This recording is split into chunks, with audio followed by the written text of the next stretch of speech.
Hello, we're live, I would hope. Hello, everyone, and welcome. I'm Max Dayan, the Director of Education at Gnomon, and I'm the host for tonight's event. Before I bring on our presenter, Josiah, to talk about animation in the games industry, I want to share a little bit about Gnomon and some of the events that we have coming up that you can join into. Um, I also want to talk a little bit about the program and your opportunities to further yourself, your art, and your career aspirations in the entertainment industry. So the first is Gnomon is a 3D art college. We focus on visual effects, animation, and game art. We have two programs available for people for full time that are career focused, full time 3D art in 3D art educations in the world of games, visual effects, feature animation. Um, the first one is our full-time degree program. It is a BFA. It is 4 years long, and it has a lot of options available to specialize within different fields. It's animation, game art, visual effects, character art, and pretty much the artwork that you know and associate with Gnomon. We also have individual courses available for you. So if there's just one thing that you're looking for, if you're a professional and you just want to hone your skills, transition, or you're new looking to introduce yourself to 3D or design principles for the first time. And then there's also FIAD, which stands for Foundation in Art and Design, and it is a ground up introductory program to help people who are very early in their art journey learn the fundamentals of art and computer graphics to either build a portfolio to get into Gnomon's full-time program, or just to experiment in a kind of safe and controlled way with the same instructors that our full-time students have to grow your artistic skills. With that being said, registration for summer term for individual courses starts next Thursday. So if you're looking to take a class at Gnomon, please check it out. You have a week. If you're a high school student and you're watching this stream and you're interested in this stuff, we also offer a summer camp. And registration is open, but there are very, very few spots left. So please, if it is something you want to do, reach out and check it out soon. And it is going to happen in June. It's 2 weeks available in June, but like I said, it's very we are getting close to capacity, so sooner the better on that one. We also host a lot of events every month at Gnomon, both on campus and online, and we have 2 events that are coming up very, very soon that you may be interested in. On May 28th, we'll have a visual effects panel covering season 5 of Stranger Things. And on May 30th, we have our annual student gallery, the 2026 student gallery. And so we will have a panel of Gnomon alumni to talk about their experience, also share some of their insight into their artwork. There is also obviously the gallery open where you can see all of the artwork from the Gnomon community. And there's a mixer where we'll have food, drinks, and networking.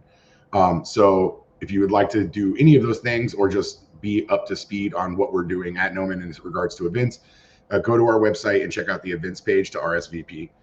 From there, I want to introduce Josiah Haworth. He is going to be our presenter tonight. He is principal animator at Riot Games, previously at Blizzard. He also is an instructor at Gnomon where he teaches animation for games and does mentoring for our animation students that are towards the end of their program.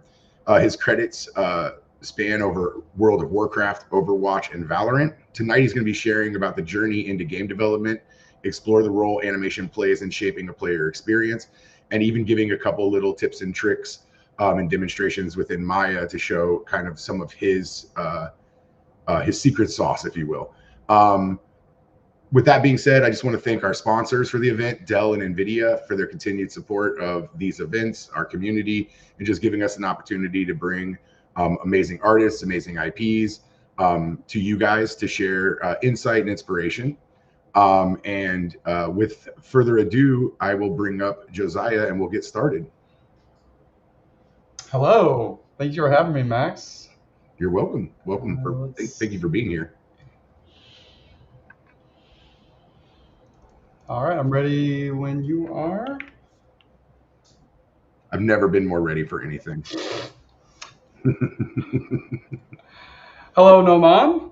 My name is Josiah Haworth. I am 41 years old. I like long walks on the beach, playing video games, and occasionally I animate, but only occasionally. Uh, Somehow, I have turned these series of interests into a career in game development for over 12 years. I'd like to take you on a little journey through my experience in animation and game development, but for that, we have to go way, way back to the 1980s, 1985 to be exact. I was born in the Pacific Northwest area of the United States in Redmond, Washington, about a 30-minute drive, heavily dependent on traffic, from the Seattle Space Needle, which have no relevance to this presentation because I've never been there. We moved around a bit within the state, but ended up in a small town called Port Orchard. With a population of around 8,000 at the time, it felt like quite a sleepy small town to me with not much else to do but play video games, visit the local card shop, and look forward to family summer camp. The public view of Western Washington is pretty accurate with its near constant rain and oppressive cloud cover, but summers were truly exceptional. And even then, we occasionally got the surprise Christmas morning snow. I attended South Kitsap High School, which according to Google was quite sizable. The enrollment went in 2002 being around 2,000 students. It was rumored to be a former prison that was converted into a high school, a fact that I have never verified and never will because it being a prison is a much better story. It also felt like a prison, so who's to say? After graduating with prompting and mild threats from my parents, I decided to attend a local community college in Bremerton, where I discovered a love of animated feature films. I fell deeply in love with Iron Giant in 1999, that came out in 1999, and while attending community college, The Incredibles came out. Turns out I was just a huge Brad Bird fan. At the time, I was also taking my first animation class, and it kind of clicked for me. I decided that I wanted to animate on a feature film, but I was not sure where to start. During college, I got my first job as a merchandise customer assistant at Sears, a department store in my local mall. Wait a minute. I realize maybe a lot of you don't even know what Sears is, so let's take a quick detour. What is Sears, you may ask? Well, let me tell you. Sears Roebuck and Company, commonly known as Sears Sears is an American chain of department stores and online retailer. Founded in 1892 by Richard Warren Sears and Alvin Curtis Roebuck, and reincorporated in 1906. Okay, this is getting off track. I'm getting off track. Anyways, Sears was my first job after high school, a department store attached to a local mall. I spent years as a merchandise customer assistant stocking shoes on the sales floor. Eventually, I moved up to selling the shoes I used to stock, and after mastering the art of measuring people's feet and suggesting the perfect steel toe boot, I moved up again to selling them. I moved up again to selling vacuum cleaners and sewing machines. Until I finally got to move to an electronics department and sell massive projection screen TVs, all while learning to always put the customer first. But none of this really matters. The consequential part of this story comes from during my time in the electronics department where I was in control of the DVD player where I decided to play The Incredibles on repeat every day that I was scheduled. I'm not even kidding. I watched it hundreds of times during my time there. Oh, and I also, again, learned to make sure the customer was always put first. During this time of aimless searching, and while on a trip to Disney World, I talked with a cousin who had been studying animation, and that gave me the push that I needed. In 2009, I moved across the country and started attending classes. At 24 years of age, I was the second oldest person in my year, and it was also the first time I had really left home. It was quite daunting, and I couldn't help but feel like I was getting a very late start. But I met some incredible people. I was very, very, very responsible and always made good choices, and eventually found the love of my life. Don't worry, we did actually get married, and we recently have a son. So I'm getting off track again. Anyways, through extremely hard work, sleepless nights, and tired dedication, my thesis partners and I finished our thesis film and graduated in 2013. I was now 28. An old man, not really. What I neglected to mention earlier about my college journey is that I had applied for the computer animation program but was rejected twice.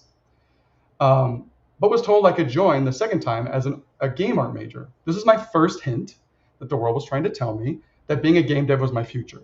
Unfortunately, at the time, I still felt like I had failed because my goal was to be a filmmaker. So for a brief moment, I was on the right path. Eventually, however, a spot opened up in the computer animation major, and I was able to swap back about a year into college. Upon graduation, the motivation that I had to get a paying job or my family would be in generational debt thanks to obscene and predatory loans, my main driving goal was to get into Disney, Pixar, or DreamWorks. But gaming was a core part of my childhood. Growing up, I wasn't obsessed with The Godfather or the latest Spielberg movie.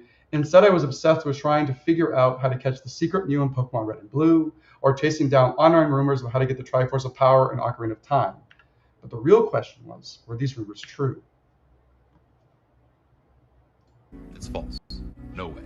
Not this time. We created it. Not this time. No, not this time. It's totally made up. For some reason, it never occurred to me that animation was a key part of these gaming experiences that I grew up with. All through college, while others were polishing their filmmaking skills in their off time, I spent mine playing TF2, Marvel vs. Capcom, and hosting Amnesia: The Dark Descent horror nights in my dorm room. I was studying film, but all I did to fill my free time was play any game I could get my hands on. Gaming was a cornerstone of my life, but for some reason, I was focused on the idea that success was only measured for me in filmmaking. If I haven't made it clear before, my intelligence leaves a lot to be desired. Yeah, that's fair. That's very fair. Soon after graduation, we released our short film to the public. While full of many, many flaws, we learned so much about filmmaking, characterization, and how not to write a romance, among other things. It got relatively popular on YouTube at the time, which for us was a huge accomplishment and felt very validating. Funny enough, our original idea sprang from a Disney movie, maybe the best Disney movie of all time, Emperor's New Groove, specifically the comedy that arose from the arguments between Krunk's shoulder and Angel Demon. For a short time after releasing our film, it looked like doors were opening for us. After college, I had an internship lined up at Sony Pictures Animation, but because of visa issues, I was unable to attend. So I found myself jobless with the possibility of having to return to my retail job at Sears. It was a massive disappointment and a huge blow to my morale. 4 years of college and nothing to show for it. And I was unsure how to even find a job at that point. But as luck would have it, an AR startup, Magic Leap, in Dania Beach, Florida, was looking for an animator. So I packed up my bags again, moved back to Florida. It was a job and a great opportunity at the time, but after a year of living in Florida again, I couldn't take it. I'm not a very big fan of Florida. I was unhappy and frustrated and missed my friends who had all moved up to California. During this time between matches of Titanfall, I was working on my demo reel and setting up my portfolio to anyone that would take it. One of those studios was Blizzard Entertainment. Months and months passed and no one responded, except Jib Jab Media, a company that was going to start productions on a kid TV show called Storybots. I left my staff job at Magic Leap and moved back across the country for a fourth time, this time road tripping with my then girlfriend all the way to California for a short-term contract working on e-cards. And if you remember Jib Jab, this was one of their most iconic e-cards. These are the kind of e-cards I was working on. It was a very wild time. While working on e-cards in Venice Beach, I got an extremely surprising phone call. After 6 plus months, I guess the animation team at Blizzard saw my reel and were interested in having me take an animation test. I was ecstatic. I had all but forgotten that I had applied there. But I was also in a bind. They wanted me to do an animation test in a week, and I had already bought tickets for a trip starting in 4 days that I couldn't put off. So I made a decision to give it my all and submit the test with the time that I had. I had to make an attack animation and a walk animation. I did not sleep for the next 4 days. I restarted the test 2 times and all while still going to work. I was absolutely spent, but I was happy with what I was able to produce in such a short timeline. This is the result of that work and the test that I submitted to Blizzard.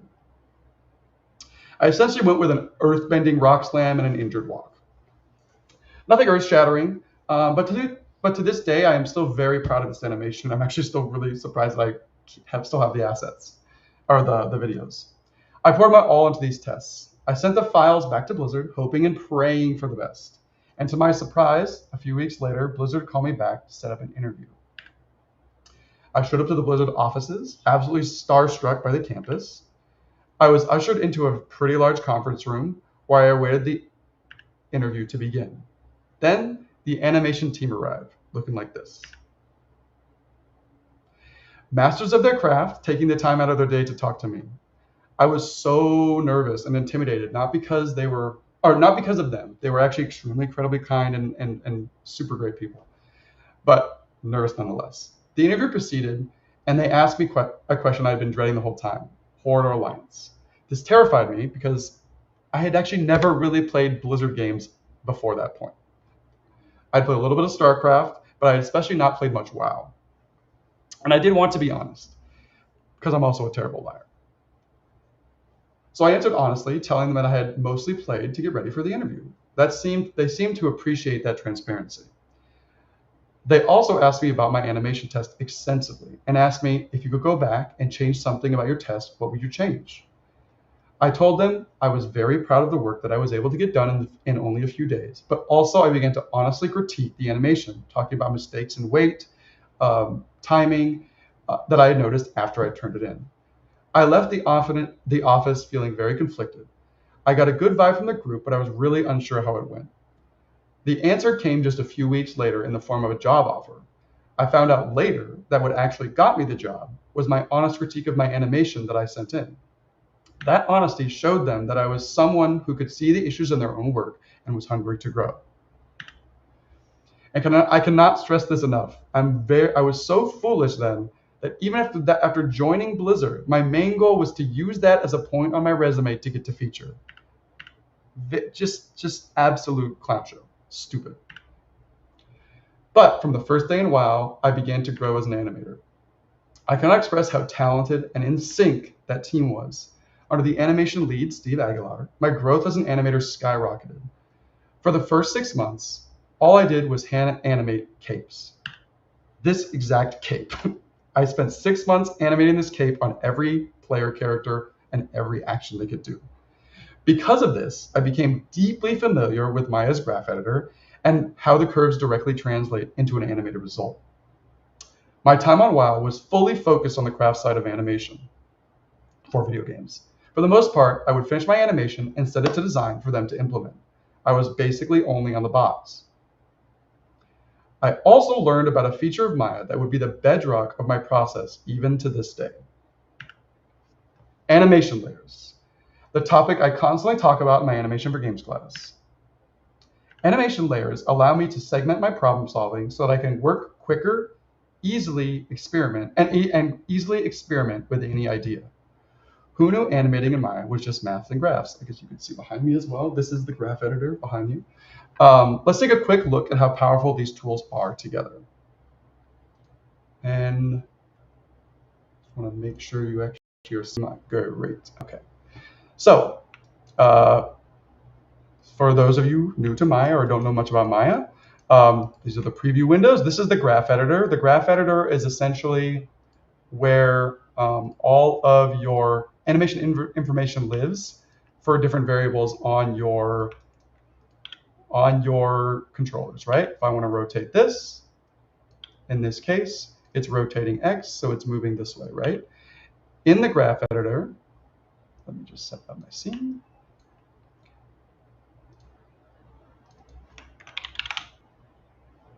In the graph editor, these show up as dots on a line.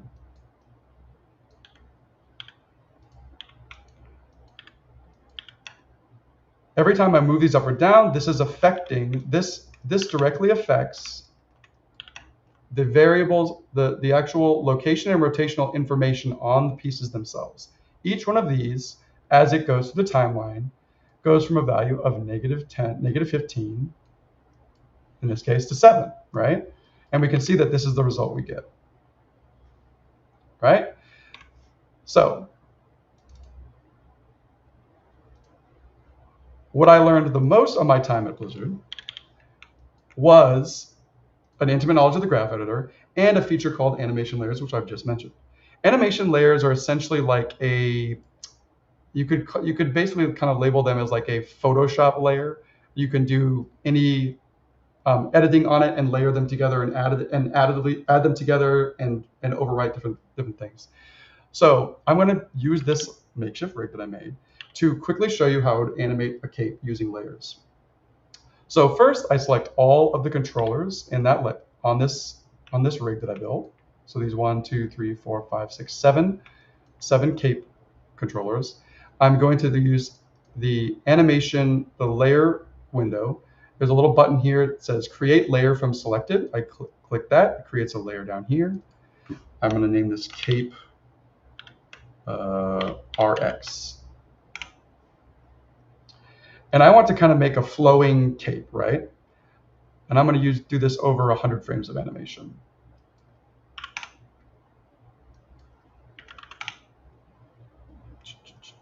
So I'll put a key here, a key here, key at 0, 50, and 10.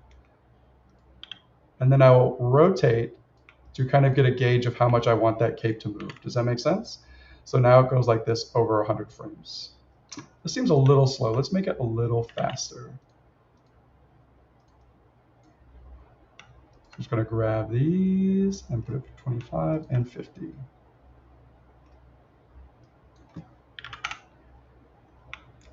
So now I've got kind of a cape moving, but now it's all just moving linearly.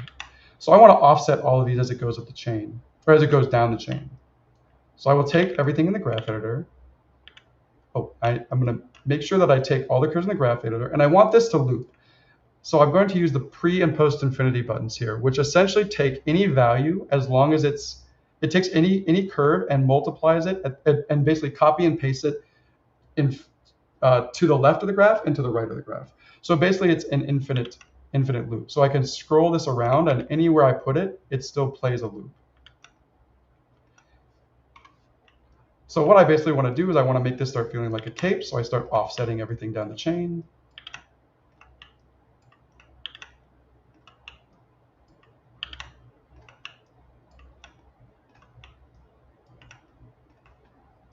And now my graph editor has all of these offsets built into it. And now we can see that now it's actually lagging behind, right? The nice thing about this being on a layer is that I can loop it easily. If it was on the base animation layer, it basically is the baseline for every other animation in the scene, and it wouldn't play very well with any other layers that I've built. So I've isolated onto a specific layer. By doing that, I can then, and having these animated curves loop, I can now play around with a ton of different motion, right?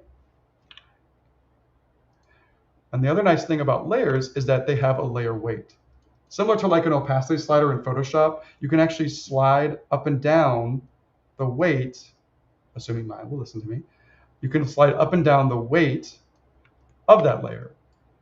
So at half, it's a lot less floppy, but the same exact motion is there, it's just clamped.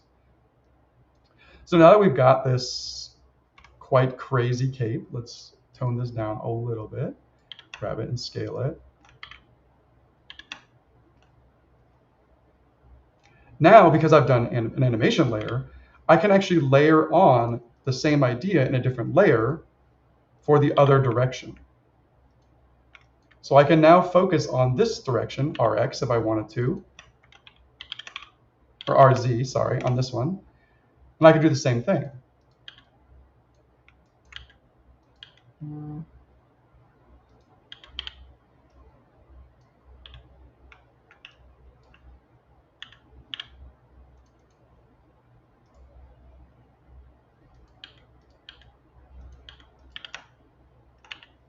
Now,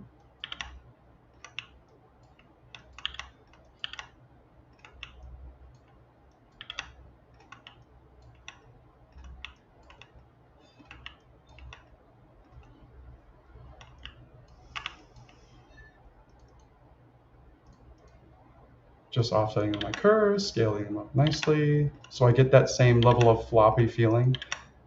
I found that with capes, the curve always gets bigger near the end of the cape to make it give that clothy feel.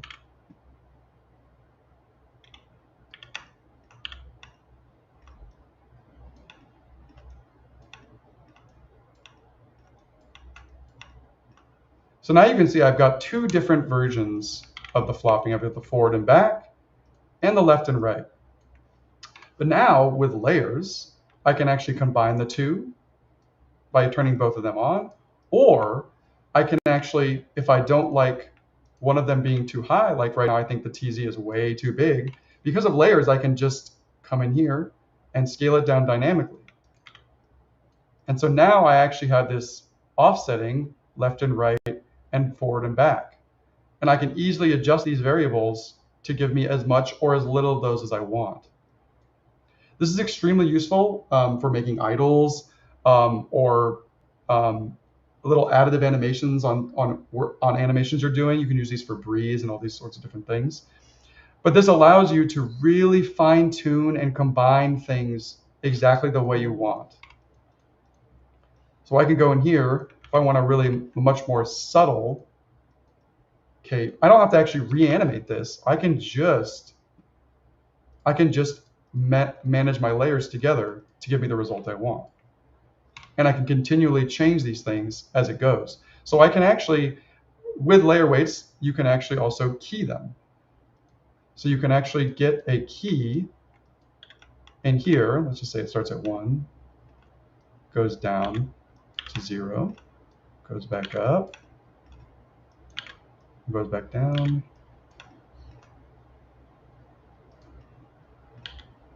Where's this one? 1. Let's put these at 1. So you can actually build variation into how much they affect based on your layer weight curve. So I've now got this little thing in here that almost feels like it's flapping in the wind a little bit because I've put these weights that basically turn it down and turn it up. So these are the things I was doing for 6 months on WoW, and that directly does translate into character animation. And so I'm going to turn on my character. Hopefully it doesn't crash. Awesome. And so this same rule, this same kind of logic goes into character idols. Every game when the character is standing there or they've done an action and they're waiting, they always have an idol, right? Ideally, you want that idol to be character driven and character based. 2 of my favorite examples of this are Junkrat from Overwatch and Lucio from Overwatch. Both of those characters have idols that are very character specific. Junkrat is like hunched over and kind of like breathing heavily, and he's twitching, and it really feels like it's very specific to that character. Similarly, Lucio, a DJ with headphones, is standing there and dancing to music and tapping his feet, right? Those are very, very, very characterful idols. But the general idol is like usually a breathe or just some kind of keep alive, right? But a lot of these same pieces of logic with layers work the same way. So for this character, I have if I wanted to build an idol for her, I could go through and I would build one, and I've already built one obviously for this class. Otherwise it would take, or for this presentation, otherwise it would take me forever. And so I've decided to give her this kind of like ready for battle kind of like bouncing energy, right? I think it is here. Yeah. So she's got this like kind of bouncy idol, right? But if we look at all these curves, right? These are all very simple curves that I can offset and move around. And in order to get this kind of feeling of she's bouncing up and down and it going up her body, you can actually copy these curves and paste them. If you look at the chest, the controller's up her body, it's actually the same curve, just offset, right? It's the same logic as capes. Now, there's a version of this where I actually go back and do fine tuning that has special animations. It's not just a copy, but for a very quick base level idle, this is a very quick way to ideate through it, right? And you can see that they're all here. They're just offset from each other. Additionally, with layers, you can do multiple things in one scene, right? I can have in the same time frame, I can have a breathe, which I think is actually longer. Let's double check the frame range on this. Oops, it is a lot longer. It's 60 frames. I have a breathe, where she's kind of breathing, right? Right now it's very linear, but it's supposed to be like her breathing, right? And because of layers, I can actually layer these together if I want to. I can have her breathing while she's bouncing. right now the bounce is like too big, right? It actually takes away from the breathe. So I can go in here and use the layer again to put the bounce to be much more subtle and let the breathe come through more. So she still has some of the energy of that character idol, but also the breath is involved. Layers like this allow you to segment your ideas so easily and so efficiently that you can basically do small tests and layer them on top of each other to get different results. Sometimes if I have a character that's breathing really heavily, I'll just have a layer that is that chest shuddering, like, right?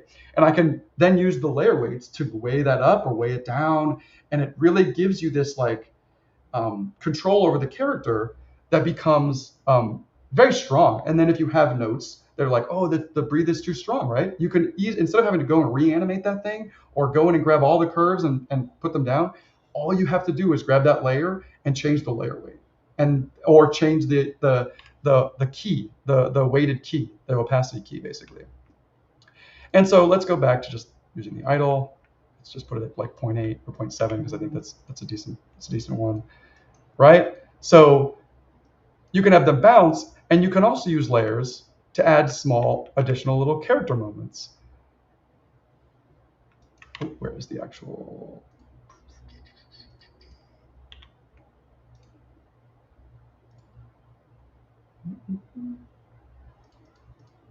Oh, sorry, it's over here.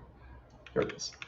So you can actually choose to add small additional elements that don't have to interact with your main animation. You can segment them onto the layer. And in this case, I put this little bat tap animation that only involves the arm, upper body, and shoulder, the motion, and then the reaction of the body in a layer. And so you can see if I select these objects, right, it all just exists on this timeline over here, and it's at 0 and nothing moves until here, which doesn't look good on its own. But once you add in the actual character idle again, now you have these two pieces that are now in harmony, right?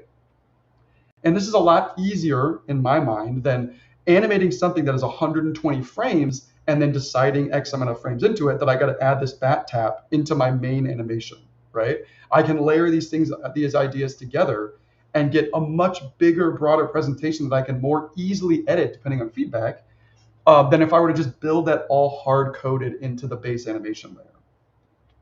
Anyways, animation layers are incredible. I love them. They're the best. I use them every day, and I would be lost without them. All right, let's go back. Where is the? Okay. That's my feeling about graphic. So, in my opinion, my experiences on WoW and the stuff I just shared with you laid the bedrock of my craft knowledge. Animating capes for 6 months and the intense level of feedback and notes laddered me up into harder and harder animation challenges. I took every opportunity to push myself, and the team supported these efforts. I told my lead that I would rather push myself and fail than to shy away from a challenge that I was worried was outside my reach. And I'll be eternally grateful that every time they helped me to stretch what I was capable of to reach new heights. This helped me grow in both craft and confidence in so many ways. During my time on WoW, Overwatch came out. I cannot express how much I was obsessed with this game in 2016, and still am kind of. I would get in trouble for playing way too much during my lunch break and being way too loud. At some point, I realized I was in the same company as these Overwatch animation team, and I began to strike up conversations. I chatted with Adam York, the creator of this play of the game animation, and the creator of the face swap videos I've been using in this presentation. So thank you, Adam. He may be watching. And David Gibson, two of the senior animators on the project at the time, getting animation feedback and advice on how to join the team. Eventually, there was an opening, and I applied, but I had to go through a new gauntlet of interviews. Overwatch animators were actually responsible for the implementation of their animations, and that meant getting much more involved in the technical side of the process. They were concerned that I was not a fit for that type of workflow because I had not done it on WoW. I told them that I was very excited to get involved in that side of game development, even though I had no idea what they were talking about at the time. But I was obsessed with Overwatch, and I wanted to work on the game so bad at the time. But again, I'm so stupid. Even then, I thought that if I worked on Overwatch, it would be another stepping stone back to feature film. I'm a huge moron. Little did I know that this would finally be when I completely fell in love with game dev. The game engine side of animation is, very broadly speaking, made up of two large pieces: the animation blueprint, which plays all the actions, movements, and emotes of a character, and the character blueprint, which is where the animation blueprint gets all of its direction. And it looks a little something like this: animation blueprints, state machines, event graphs. And my main reaction when I first opened all this up was, what the hell is this? What the hell is this? Weirdly though, this is what actually snapped me awake, and I realized I really, really like the technical side of game development. Another Adam special.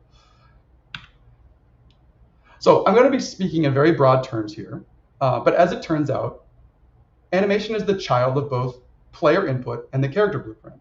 At a base level, characters have an internal set of rules for what abilities they have, how often they can use them, as well as what the cost is for each item, each action.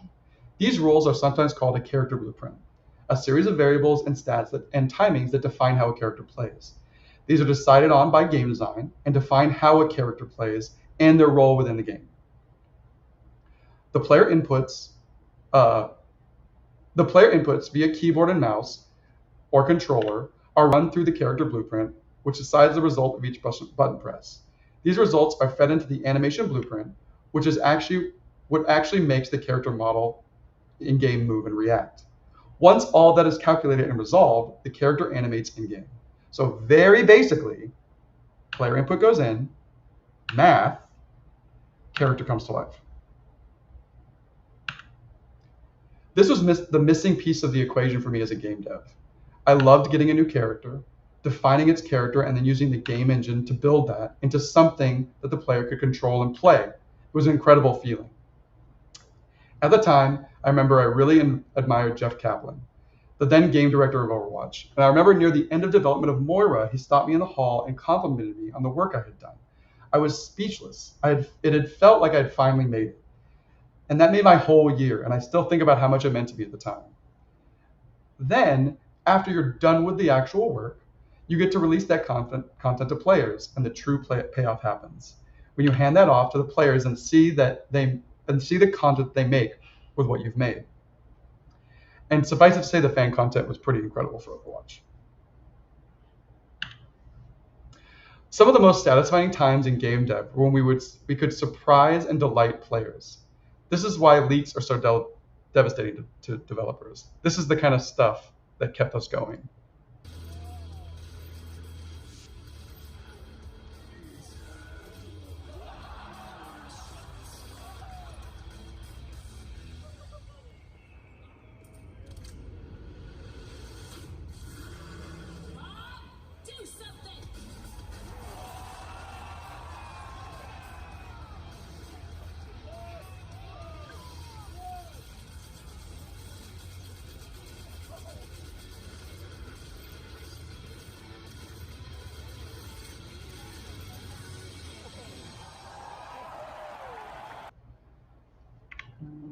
These are some of the most satisfying times for me. I still remember the day this trailer came out, and no one knew it was coming, and I remember the reaction was electrifying. I was in charge of the game development, the in-game implementation for Bob, the robot butler that jumps from the sky, and the people were so surprised, and those screams like fed me for an entire year. It was so exciting to see that people were so excited for the work that we were doing. Building systems that brought a character to life became addicting, and from then on, everything changed. The bubble that I had built around myself, that film was the only path to success, popped. I realized that nothing made me happier, and nothing matched my passion and my history more than being a game developer. From that point on, I devoted myself to game development and never looked back. My time on Overwatch taught me what I actually valued as an artistic pursuit. I learned the broad decision-making structure that made technical animators successful beyond just simply solid characterful animation. I discovered that learning the technical side of game development would allow me to unlock more avenues for me to insert character into any game I worked on. And not only did I get to learn under another incredibly talented animation team at Blizzard, but I was encouraged to pursue a deeper knowledge of the game's systems. After another 2 years, I had a lot of gameplay and character animation under my belt, and I was very proud of it. But something was still nagging at me. Now that I was all in on game dev, I couldn't help but feel that I was still missing something. Every project I had been involved in up to that point had been an established game, a live service game at that point, basically. I had not actually been a part of an early development pipeline yet. The track for the previous projects I was on had already been more or less laid. I wanted something new, and I wanted to be involved in a launch title. And Valorant was that opportunity. As is common in game development, an animator I worked with on Overwatch had left a few years before and called me to get involved. Adam York. When I joined, we were still about a year out from launch, and while it wasn't a fully complete cycle of game dev from prototype to final product, there were still many problems to tackle and exciting challenges to face. In 2019, I joined Riot Games with the intention of launching Riot's first new IP since League of Legends, and it was pretty wild. While core gameplay was pretty solid already at that time, there was much work to be done in the character space. The launch roster needed an anchor and something that we could use as a teaser during the League 10-year anniversary event. That character turned out to be Jet. She needed a fresh animation set for her ultimate, something that we had hoped would excite the community. Over the course of a 3-week period, I worked tirelessly with concept art, tech art, and VFX for what we hoped and saw as an exciting, engaging player fantasy. All for this payoff. It was one of the most exciting moments of my career to be part of such a big reveal and to see the response from the community. Fucking finally did. What is that? Oh, Wait, there's a bunch of shit. What? It's a really hard game. It's a really good game. They're making it a way. What the actual fuck? Oh my god. That was way more. Why don't you just show that for 2 seconds? What the actual fuck was that? Get this guy out of here. And again, it was extremely fun because nobody knew that was coming. Where did it go? There it is. But we still needed a vehicle to portray our agents' personalities while also reinforcing their gameplay roles. This essentially became the agent select screen and their animations.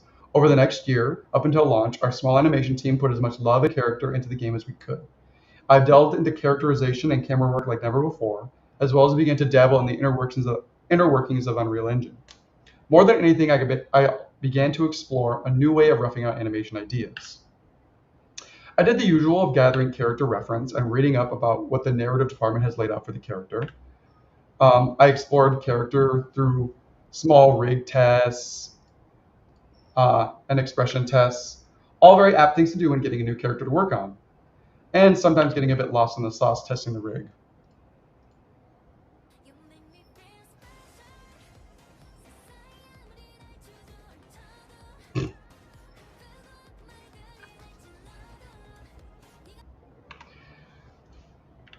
But the newest tool in my tool belt was actually previsualization, an evolution of my love for VFX and hit frames in anime.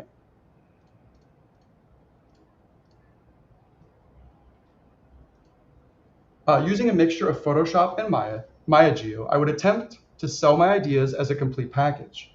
This was super important for moments or characters that relied heavily on VFX support for an idea to be communicated successfully. Anime is full of incredible hit frames.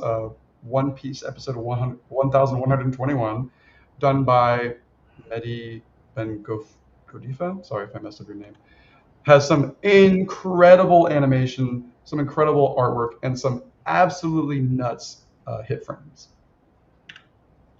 Eventually, this became my default way of experimenting with character abilities that required VFX to function and communicate the idea. And for a while, I did this extensively for every character I worked on. I think the deepest dive I took on was both on Yoru and KO. Storyboarding also came back as a major focus. With the shift to a more cinematic style for the intros and select screen, I channeled my inner filmmaker, and I would board out each sequence in an attempt to communicate my ideas to the team without having to spend hours blocking them in Maya. These storyboards turned out to be immensely helpful, and quickly got the team on board so that I could actually start layout and temp the effects on the shots.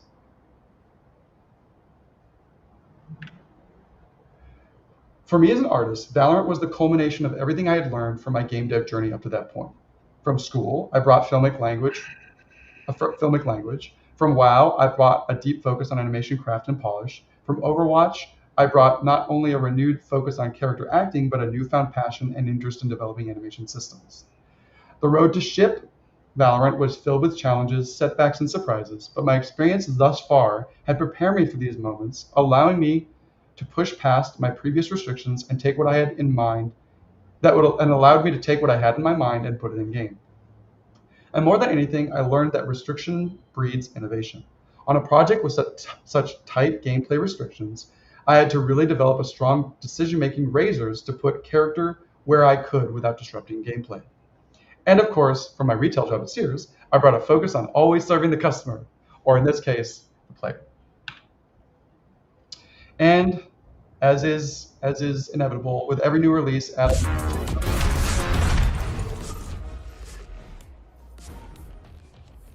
got a name? Chamber. Adam York probably needs to stop. Game development is made up of many extremely important disciplines. A game cannot launch without the massive effort of a diverse team. Narrative, the basis for the world and the character. Concept art gives the first visuals of narrative and design, gives the first visuals to narrative and design ideas. Game design, if the game is not fun, if the game is fun, it's because of the design. 3D character art, which takes the concepts into the third dimension and handing it off to tech art. Among other things, tech art prepares the models for usage in-game and rigs up the characters for animation. I don't know, they don't do very much. Pretty useless, honestly. In all seriousness, animation's role at this point is to sync up and down the pipeline with input from design, narrative, tech art, and many more. Animation is somewhat in the middle of the process because after we get done with character animation, we hand it off to visual effects, who visualize the player fantasy with really nice flashy colors, and sound, who help communicate important gameplay tells and specific character sound effects. And of course, marketing, because if no one knows about your game, no one will play it. All these departments work together like a giant factory to produce a game for players. What is the role of animation in game development? When you are working on a new project, you really have to break down the game into its base components to discover how animation can contribute and enhance the design intent. Are you trying to make a realistic shooter where every movement of the gun should feel like it has real weight and physical presence? Then you need to painstakingly study real guns and make sure each weapon feels authentic. Or do you want those actions, or do you stylize those actions so that the player can react to a giant hyper-intelligent gorilla scientist jumping down on you with a Tesla cannon? Then you focus, and then if that's your goal, then you focus on weapon characterization, simplifying actions to represent caricatures of their real-world counterparts. These are vastly different games with vastly different artistic and animation goals. Neither one is simple or easier to work on. They just have different goals in their presentation. Do you want the player to feel like they are truly present in the Old West, painstakingly skinning their most recent kill, fully enveloping the player in the story and environment? Then maybe you want a mixture of mocap and hand-keyed animation. Or is looting the corpse of an alien lizard as simple as a button press with no animated presentation? These intents come from the game design as well as the player fantasy for each project. Players value different experiences from different types of games, and therefore animation must tailor their work to match the content of that design. But how do you organize all of these ideas and tasks effectively? Spreadsheets, baby! Little did you know that animation was all just math, graphs, and spreadsheets. But in reality, organization is a lifesaver. Not only can I track my progress, but I can accurately gauge how long each part of the process takes me so I can give teammates and production accurate time estimates. And it also frees me up so that I can get more and more polish time. But more importantly, I can avoid crunch and excess stress by having it all tracked. Every day for my animation process, I open up Maya for a fresh new challenge. I've got my plan, I'm ready to execute. However, can someone please remind me why I decided on a career that is intrinsically linked with Autodesk Maya? I signed my life away for this. But after that setback, have a quick break, relaunch Maya, and get right back at it, because animation is extremely fun. Is being a game developer right for you? Being a game developer is highly collaborative, highly creative, has tons of problem solving, tons of variety, and a relatively open work schedule, incredibly passionate people, more direct input on a project than film and generally, a large variety in job types. Compensation can vary a lot depending on the studio. There's a lot of big studios in Los Angeles, so it's got to be centralized, and it is a desert. There can be long hours, crunch, high pressure, low job security, divergent adjusted vision, unilateral decision making, one-way communication. But the industry can be a lot. But in my opinion, it's all worth it to be able to grow as an artist and bring delight to players.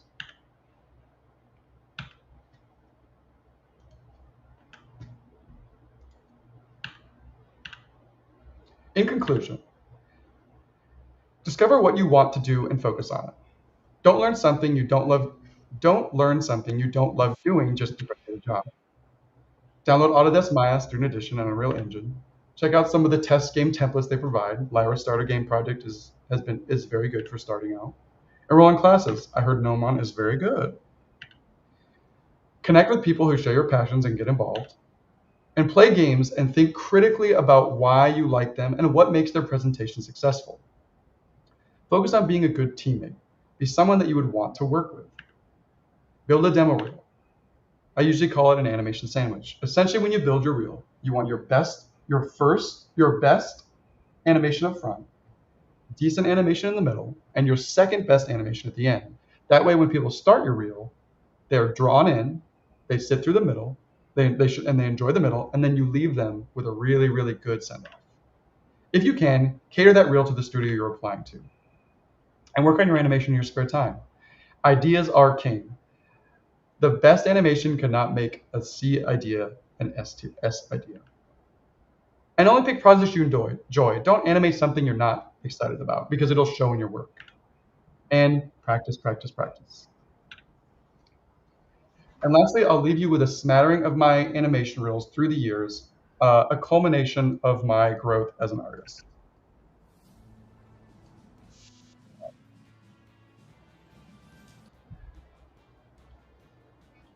This top left one is essentially my real, I think my second year of college. So very, very early on in my animation, third year of college. This was the first reel I think I made after I graduated when I was working in Florida. And this is the first reel I made after working in Overwatch. And this is the launch reel from Valorant. You can see quite a big shift, obviously, from beginning of college to today, hopefully.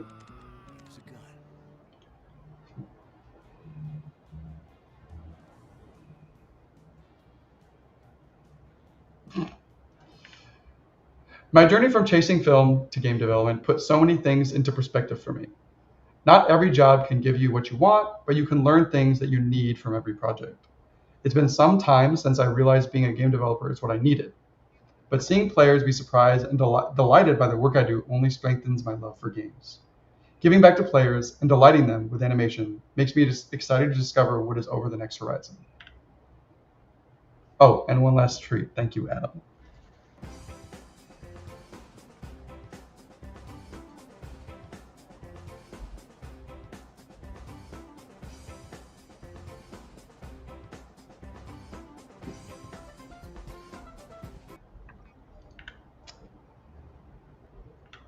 Game development is a beautiful collaborative mess. It is truly a job where teams are stronger together, where collaboration and mutual respect are key to success, and where the goal is for every craft to plus the work that was put before them, all in service of the player.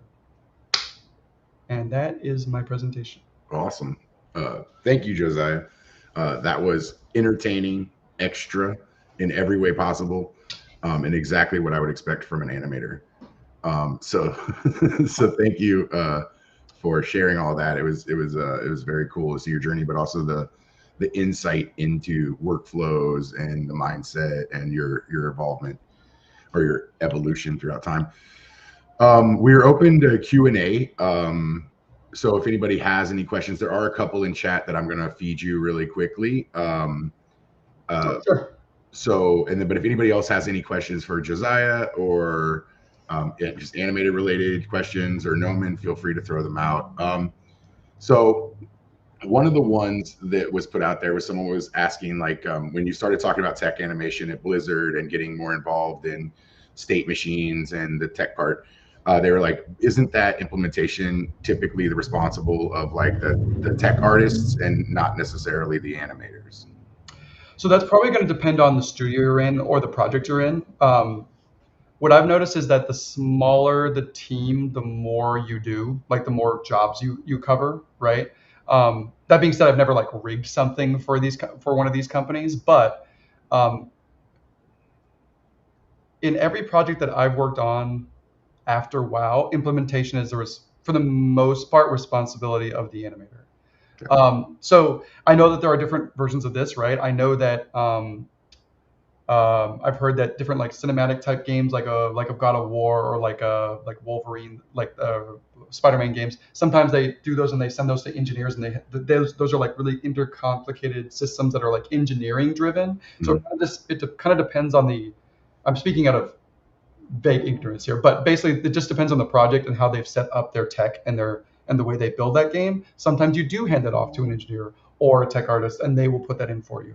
But the projects I've been on are mostly implementation be the animator.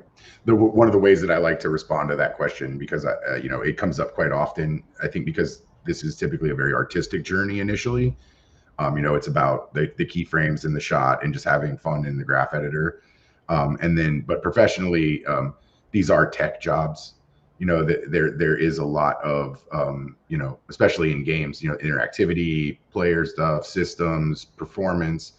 And so I think at a professional level, something to consider if you're getting into CG is whether it's modeling, texturing, animation, or whatever. There are a lot of technical processes that we are responsible for to get the work to not just look good, but be performant, be interactive, and fit the pipeline itself. So I think this is about animation, but in just general, I think that's one of the parts of studying your craft, and the practice thing is get very good at the artistic aspects and the storytelling and narrative aspects of your craft, but also understand that at the very high level, this stuff is building software. It is something much bigger than just does the animation look good. I think it can also depend on the project and the studio's intent of what the job is too, because there are specifically technical animators which do a lot of that are only focused on the technical aspects of implementation and system building, where there are and I do think that there's heavy value in an animator that is so good at craft that they shouldn't be expected to do implementation. Like there's a value in someone that is so creative that I'm totally fine with them not touching tech, right? Yeah. But then the counterpoint to that, you need a partner for that person that can take that person's wild dreams and make them work in the engine. The art world is the same way, right? Where you have, if you are the best sculptor in the world, they will find someone to do the UVs, but that's 0.00001% of the world. So either A, become the greatest animator, which is I'm going to break it down. What Josiah is saying is become the greatest animator that's ever lived, and you will not have to do all of the busy work and technical stuff, or accept that you're good enough to be a pro, and that some of these things are part of the job. Yeah, to me, I think hopefully I communicated in my presentation, like that is actually what made me like the technical elements are what actually made me realize that I loved doing this. Yeah, absolutely. I've called it like Frankenstein moments, where basically like you do all these like disparate animations, you get like a run or like a wave or whatever, and then they're all just individual little sections, and then you put them into the engine and you hook them up and you make them be driven by different inputs and stuff, and then you have this like Frankenstein moment. You're like, oh shit, it's a character now. Like it's like a character that can do multiple things. That's not just one animation. It's Yeah. like really like satisfying to me when that happens. Awesome. So the next one I think is a pretty big question. So I'm just going to let you tips and tricks it, or just point someone towards resources. But someone was saying that they struggle with timing and spacing, and was if you have any advice. I know it's a huge question, so it's a big question. This is where animation feedback in a class will really help you. Like drawovers are very, very helpful. There's also if you struggle with timing and spacing, sometimes those struggles are like actually technologically related. Like you know what you want, but you're having a hard time getting Maya to do what you want it to do. So it kind of depends on the person, right? I would say, do you mean you're having trouble getting it on the page, or you're having trouble with like broadly making those decisions? Oh, well, I'll move on to the next question. Oh, and okay. If that person Okay. replies, we'll come back to it. But so this one's probably pretty easy for you. What is there a movie that inspired you to go into animation? Was there that moment where you were like, "This is for me"?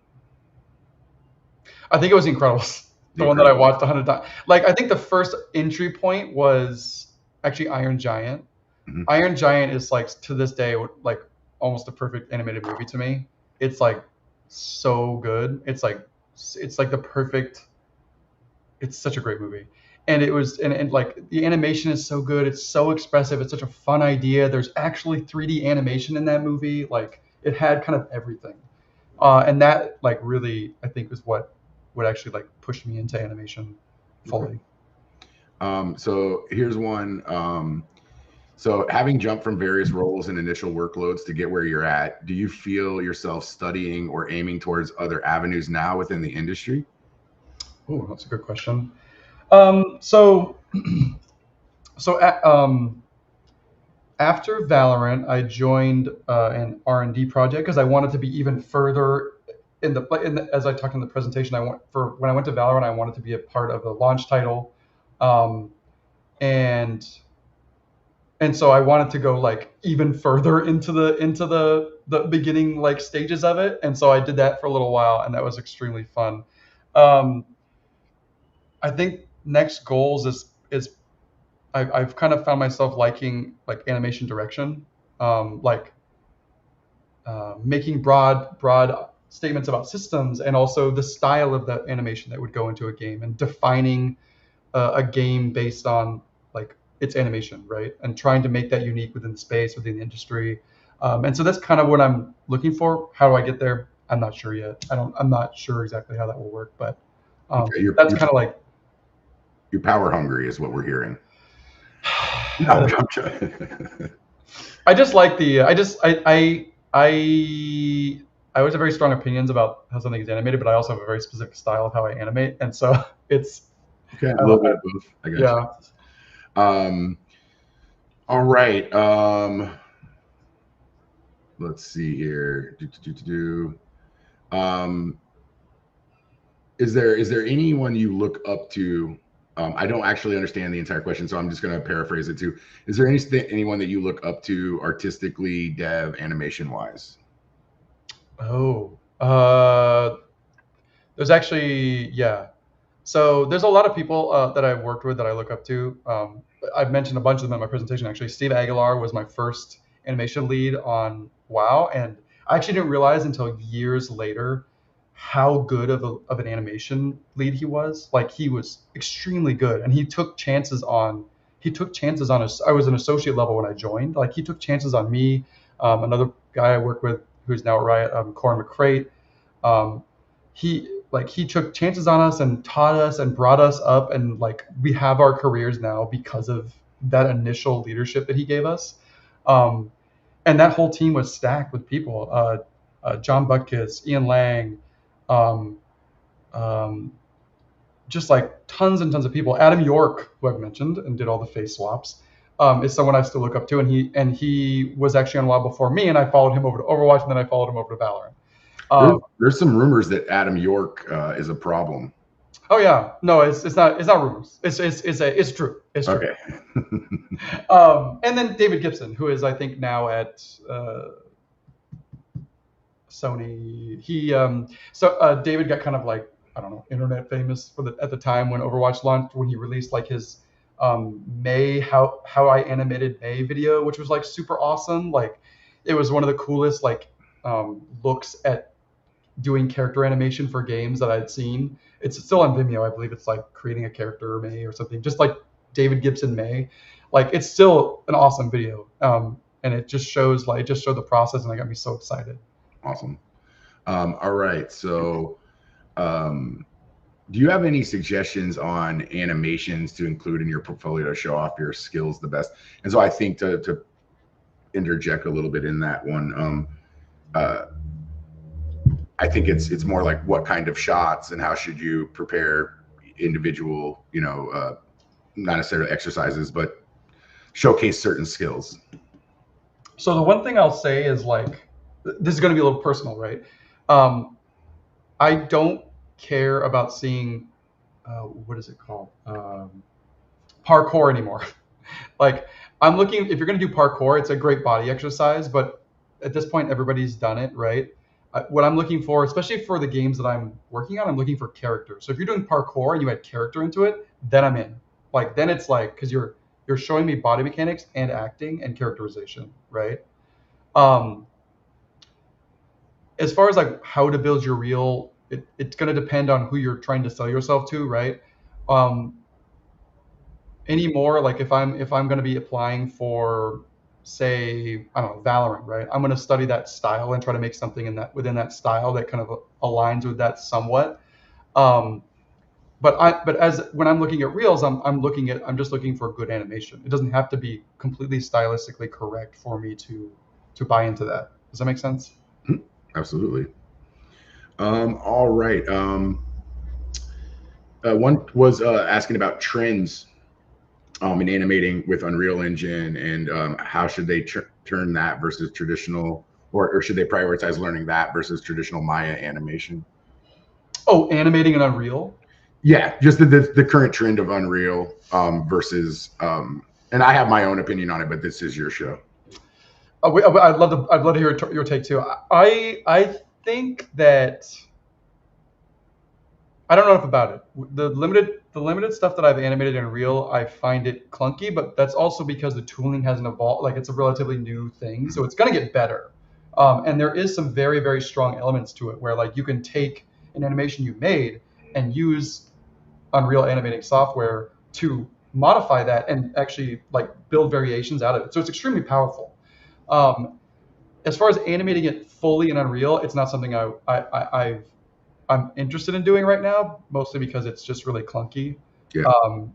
Compared to my experience in Maya, which has 12 years of doing it, so like it's hard. Now, I'm really interested in Blender's animation stuff that they're going to come out with. They have a roadmap for animation that I would love to be animating in Blender. Blender is like an incredible program, and I actually know modelers who do their modeling in Blender, and then just because you can get the same export that any game engine will read, and so they do all their modeling in Blender, and it's incredible, and they're super fast. And so the future animation may be Unreal. I'm kind of hoping Blender, because it's just like such a great program, just needs more like animation tooling. Yeah, I mean, and I also know that Houdini is pushing very aggressively to become a more artist-friendly animation software as well. Like that's their kind of mission, their current mission, right? They're on top of visual effects, but they see animation as a big part of where they can support the industry. So, but what I'll say in a question like that, because it's a question that I get asked quite often by people about what software is the right software, and and I think it's important to disconnect yourself from the artistry and the technology. One of my mentors always would, hold up a pencil and said, "This doesn't make art. Pencils don't animate. They just sit here on a desk."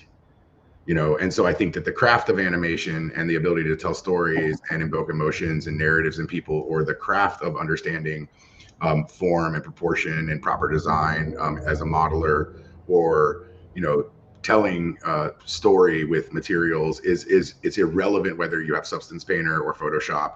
It's the decisions that you make, it's the inspiration that you have, it's the craft and knowledge and study that you put into it. That is ultimately going to determine whether or not your animation is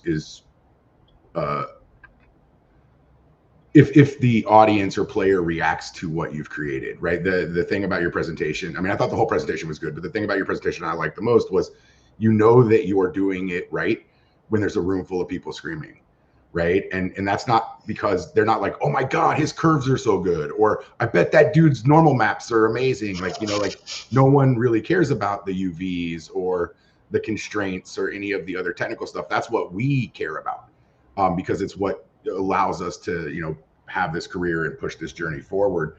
But at the end of the day, there are 100 years of amazing animators that never had a computer, who just understood motion and weight and Newtonian physics and were able to bring static images to life in ways that we connected with them and that like literally change our trajectory. So I think it's two different things. It's you know, focus on your animation, and the tool that helps you get your results is a tool, and it ultimately isn't indicative of the art you create.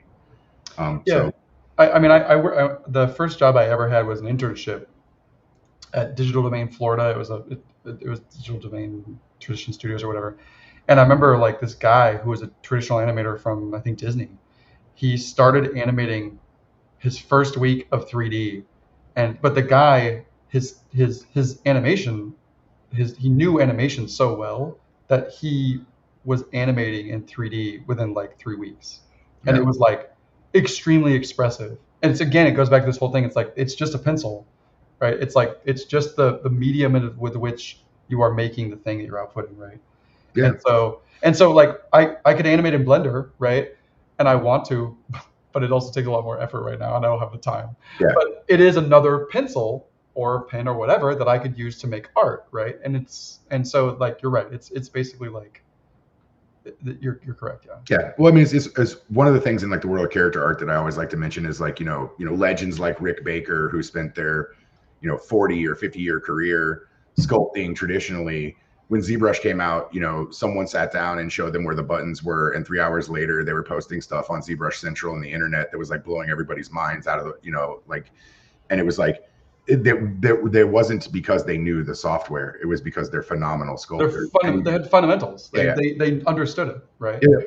Like I've seen that when I'm on campus, right, teaching, and you showed me the sculpting room. Like there's that stuff in there is so insane. Like it's so insane. Like looking at it, it's like, when I looked at those sculpts, I was like, oh, this is actually like magic. Like I can't even imagine how this is done. It's so incredible. And those people will probably make incredible ZBrush sculptors if they wanted to, because they have the foundation. And that's the rationale, right? Like the rationale is become a sculptor first and then worry about the tool second. I think that it was my folly, you know, like I coming out of high school, Photoshop popped off and I was like, wow, look at this. This is amazing. And I learned everything about Photoshop. And then I realized I was still a shitty artist.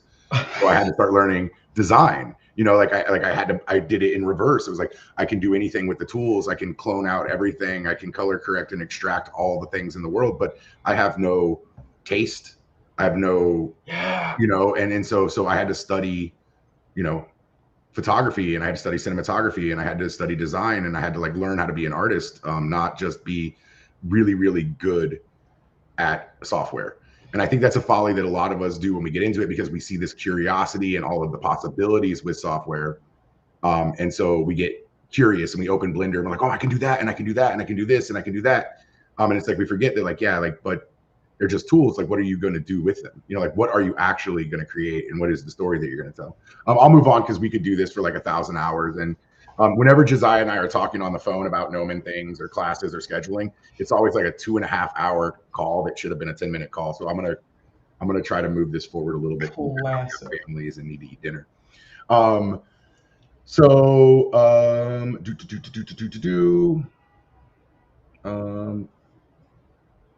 So when was you previously you said you would like to try out more directorial side of animation, but do you have any IP specifically that you would like to work on, or would you want to come in on the ground level and create your own? Ground level, I think. I think if I was going to work on an existing IP, I would want something that is not defined. Like, I don't want to go to a project and then become a director for an IP. I would like to start a project based on an IP from scratch and then define its animation style. I like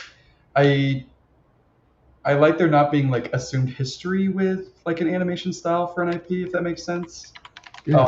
I would like to, because I think it goes back to that challenge thing, right? It's like, can I even do that? Like, am I good enough to actually define something like that? I don't know, but I want to try. Does that make sense? Well, to be the teacher to the teacher, really quickly, yeah, the answer is yes.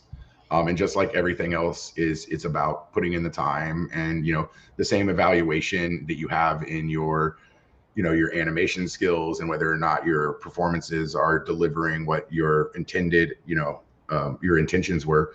I think is the same thing about IP. I think it's sitting down and deciding what kind of message that you want to give and what story you want to tell. And if you feel that your understanding of narrative isn't at the level it needs to be, then it's about reading great literatures and understanding the rhythms and skills that those people have, to start increasing yourself in that skill set. And if it's an issue of world building, then it's about again, reading and looking at the great world builders and trying to inspire yourself and help push your craft in the direction that you want to go. I think directing for the sake of directing because it's a title is a huge it's kind of the joke I made earlier of like, oh, you're power hungry, right? But I saw a presentation, like the Inside the Actors studio, back in the day, and at the Q&A at the end of it, I think it was a bunch of UCLA or USC film students in the crowd at the time, and the person giving the performance was his name Jason? No, the guy who did Clerks, Smith. Is it something? Yeah, I can't remember his first name right now, unfortunately. So I feel like an idiot. But either way, the point is Kevin Smith. So if you've ever watched him talk, he's very like mild mannered and soft spoken. He's not a very like energetic or schizophrenic person. He's just very calm and chill. And at the end, it was the first time I'd ever seen him like kind of react in like a negative or forceful way to the question. And the person came up and said, I'm a 4th year direction student, and I'm a big fan of yours, and I really want to be a director. Do you have any advice for me to be a director? And he said, like, what the fuck are you talking about? Like, you have a camera in your pocket that is better than anything I had access to. You have friends. Tell a story. Like, that's what a director does, is they tell a story. So you don't need permission or a studio or anyone to tell you that you can tell a story. You just need to go out and do it. And if you tell a shitty story, I like to look at like Peter Jackson, for instance. If you look at his early movies, there's no way that guy was getting Lord of the Rings, but he just kept making movies and making more movies and making more movies, and he became better and better and better at it till he couldn't be ignored. And I think that that's something that as creatives that we need to understand, no matter how tumultuous the industry is, no matter what technologies come up, is that our single responsibility is to create, right? And so we create, and if we don't do well, we create more, and we just keep creating until people can't ignore us any longer. Your talk about Sears and Magic Leap is probably not the moment where you thought you made it, right? But you continue to animate, you continue to pursue that, you continue to evolve. You have something you want to show? Oh yeah, it just goes back to like, yeah, go for it. Like, it's like animation direction, right? If I want to direct something, like I'm going to go in and I'm going to like animate something on my own, right? The nice thing about not animating during work and doing it in your spare time, which I don't have a lot of time to do, is that you can decide what anything is, right? I don't have to go and get feedback from somebody that says like, this VFX are too big, right? I go on my own intuition, right? And so even testing out animations and visuals and stuff like that becomes a little bit of an exercise in those areas, right? It's kind of like I'm trying to link it back to what you're trying to say, what you're saying as well. Yeah, absolutely. Okay, let's see. With the current state of the industry, mastery of the fundamentals in art are still the biggest differentiator for getting hired, right? So posting an amazing piece, even if the UVs are bad. So post an amazing piece, even if the yeah, absolutely. One of the things that my students hear from me all the time when they first get here is that there's only really one rule in visual effects or art, which is if it looks good, it is good. We're not engineers. Our goal is to move people.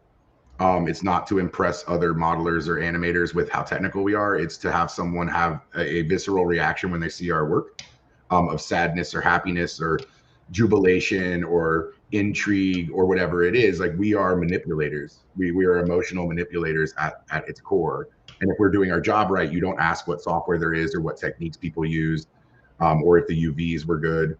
And so I think fundamentally, the craft of creating imagery, of creating motion, of creating stories should always focus on if it looks good, it is good. Like, are you interacting with the audience in a way, or the player in a way, where they don't care who made it and how they made it. They're too caught up in how they want to like hang out with May and talk about like their day at work, right? Like, it's no longer a cartoon character in a video game anymore. It's something more than that. And so that comes from the craft. It doesn't come from the software, the tools, or the technical execution that you're doing.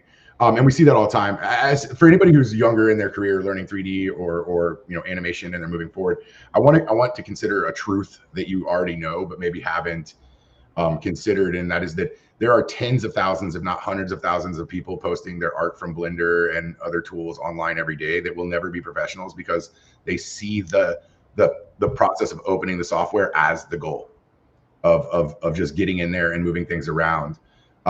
So if everybody has access to the tools and they're readily available and they're fairly easy to use now, and there's a ton of amazing information from people like Josiah and a million other pros who've stepped out to say, hey, here's how to do it, then all those people would be working. But in actuality, they're not, because they're focused on the wrong thing. They're not focused on the artistry. They're focused on becoming very, very good at pressing buttons. And you will get good at pressing the buttons by creating art, by just simply having. So it's shifting your motivation. Is your motivation to get good at Maya, or is it to become a great animator? Because I think that becoming a great animator is happening in Chuck Jones' book, and The Illusion of Life, and studying the films that you love, and taking notes. Understanding how to build a film that has emotional impact is about sitting down and watching Pixar films and asking yourself how you feel.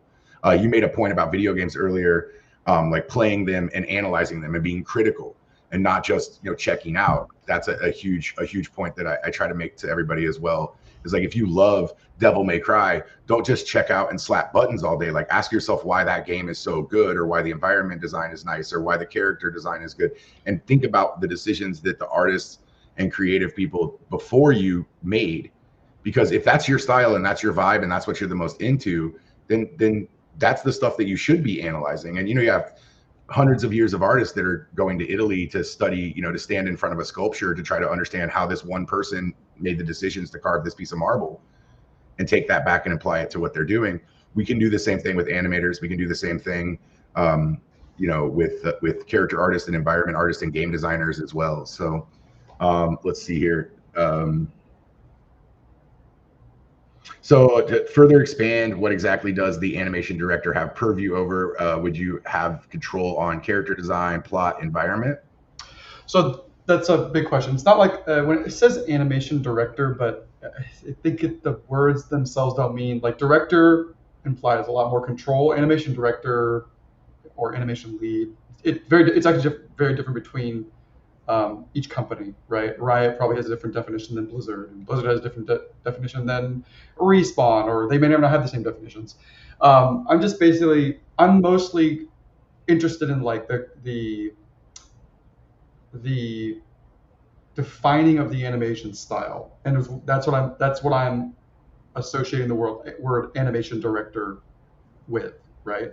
Mm-hmm. A lot of times in game development, because everybody wears a lot of hats, right? Animation director in games ends up doing a little bit of producing, in that they have to like organize a team, they have to communicate goals from other departments and stuff. So it's a little bit more procedural. But like when I speak about animation directing, I'm speaking from the hope of like defining an animation style, basically, is what I'm looking for. But generally, in my experience, animation directors don't have control over character design, plot, or environment. They may have input. Like as an animation director, I probably want to have input on some character design or some plot, but I probably won't really have much to say about the environment unless it's very specific to the character or something. Yeah, it's not about control for those things. It's just like the experimentation of like what can we do in games that's like unique or fun or that excites the others, right? It's something. There's this game that came out. I don't even. South of Midnight, I think it's called. Is that what it is? South of Midnight is like I have not played it yet, but I've seen a bunch of videos, and that game is like doing super interesting things with animation, right? It's like super interesting. They're experimenting. They have really great presentation. Like those kind of things really excite me. Like, oh wow, they're really going for it, and they're really trying something unique and interesting. Absolutely. And that's kind of like the hope that I could do something that is that interesting and that like makes other people feel that way, right? Absolutely. It's very, very cool. All right, guys, do we have any other questions before we do our little song and dance and shut down shop for tonight? Going once, going twice.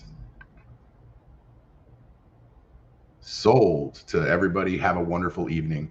So I have a little bit of exit stuff that I just want to remind you. The first one is I really want to thank Josiah for giving us his time. You know, he's a dad. He's a principal animator at a big game studio. He's a teacher. And he's got video games to play and anime to watch. And so thank you so much for coming out and spending these couple hours to like share your journey, talk about some advice and answer some questions for everybody. I'd also thank all of you guys for coming out and joining us, asking questions and being part of these streams. You know, at Gnomon, these events and live streams are like a big part of us. It's not just a way to promote the school, although obviously we do, but it's also this community of nerds who are sitting inside of their offices and at their desks all day long, obsessing over these very complicated and technical, artistic, you know, ideals. And the opportunity to be able to share that with the community, help people grow, is always a big part of, I think, giving back to the 12 or 20 years that you spend on this craft. It's nice to just, basically what I'm saying is no one in our real lives wants to hear us talk about this stuff. So thank you for coming out and letting us talk about all the stuff that everybody else doesn't want to hear. It really is appreciated. Again, we have some more events coming up, so please check it out. The Gnomon Student Gallery is always a good time, and you can see what you know, all of the Gnomon community has been up to. It's really fire. It's really good. Yeah. If you have any questions, about this or about taking classes, you can email admissions@Gnomon for any kind of class help. You can email info@Gnomon for general stuff. You can check out the events page. So there's tons of ways to get in contact with us. For the most part, guys, thank you so much. Have a wonderful night. Josiah, thank you again for everything. And good night. Good night.